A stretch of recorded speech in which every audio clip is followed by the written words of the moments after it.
BJP ক্ষমতায় আসার পর সত্যি তারা যে সমস্ত কাজ করছে এটা সত্যি প্রশংসনীয়। প্রথমে তো তারা রেলের জমিতে যারা জোর জবরদস্তি দখল করেছিল তাদেরকে উচ্ছেদ করেছে। দ্বিতীয় নম্বর, সরকার যে সমস্ত জমিগুলো অলরেডি ঘিরে রেখেছে সেগুলোকে ভাঙার চিন্তাভাবনা চলছে।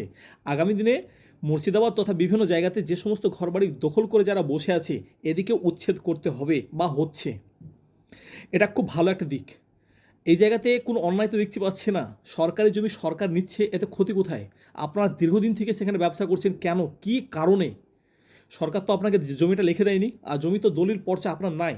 তাহলে আপনারা কান্না করছেন কেন? এখন কেন বলছেন যে মমতা ব্যানার্জি ভালো ছিল? মমতা ব্যানার্জি ভালো ছিল না, ওনার মানবতাবাদ জেগে গেছিলো তাই আপনাকে উনি ঘর ছাড়া করেনি।